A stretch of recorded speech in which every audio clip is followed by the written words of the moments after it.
बिहार विधानसभा चुनाव का बिगुल जल्द ही बजने वाला है और उससे पहले बिहार के मुख्यमंत्री यानी नीतीश कुमार की आखिरी कैबिनेट बैठक हुई।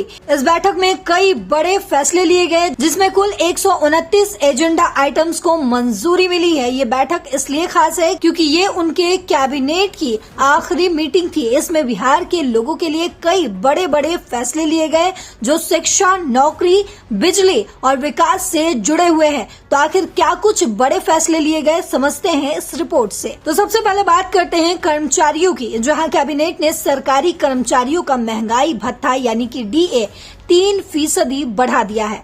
अब ये 58% हो गया है, यानी कर्मचारियों की तनख्वाह में अच्छी खासी बढ़ोतरी होगी जिससे उनका जीवन आसान बनेगा। अब बात करें अगर शिक्षा की, छात्रवृत्ति की रकम दोगुनी कर दी गई है। पहले कक्षा 1 से 4 तक के बच्चों को 600 रुपए मिलते थे और अब उसे बढ़ाकर 1200 रुपए कर दिए गए हैं।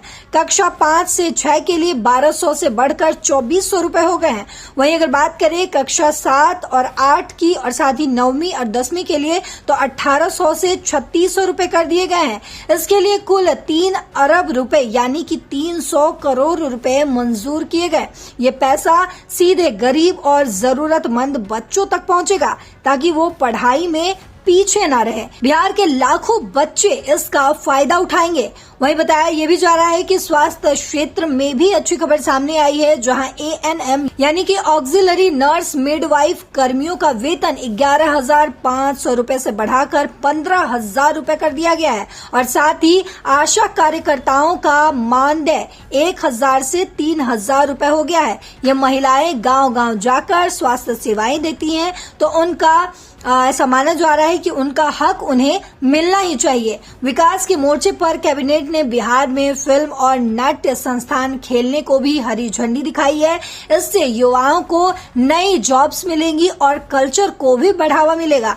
गया के मशहूर विष्णु पद मंदिर को काशी विश्वनाथ कॉरिडोर की तरह भव्य बनाया जाएगा जिससे पर्यटन और रोजगार को भी बढ़ावा मिलेगा। बात करें अगर बिजली को लेकर तो बिजली को लेकर भी एक बड़ा फैसला किया गया है, जहां अब 125 यूनिट तक बिजली बिहार वालों को मुफ्त मिलेगी। गरीब परिवारों को राहत मिलेगी इससे और बिजली बिल की चिंता भी कहीं ना कहीं कम होगी। और अगर बात करें नौकरियों की तो नौकरियां 2025 से 2030 तक 1 करोड़ नई नौकरियां और रोजगार मौके पैदा करने का भी टारगेट रखा गया है। इसके लिए नए औद्योगिक पैकेज 2025 लाया जाएगा जिसमें फैक्ट्रियां लगाने वालों को मुफ्त जमीन मिलेगी। इससे फैक्ट्रियां आएंगी, फैक्ट्रियां लगेंगी और बेरोजगारी कहीं ना कहीं कम होगा। तो बिहार के युवाओं के लिए ये सुनहरा मौका माना जा रहा है। तो ये 129 फैसले बिहार के भविष्य के लिए उज्जवल माने जा रहे हैं, जहां नीतीश कुमार का ये आखिरी कैबिनेट मीटिंग था और इस आखिरी कैबिनेट मीटिंग में उन्होंने बड़े फैसले लिए हैं और कहा गया है कि सरकार भी ऐसे ही जनहित में काम जारी रखे।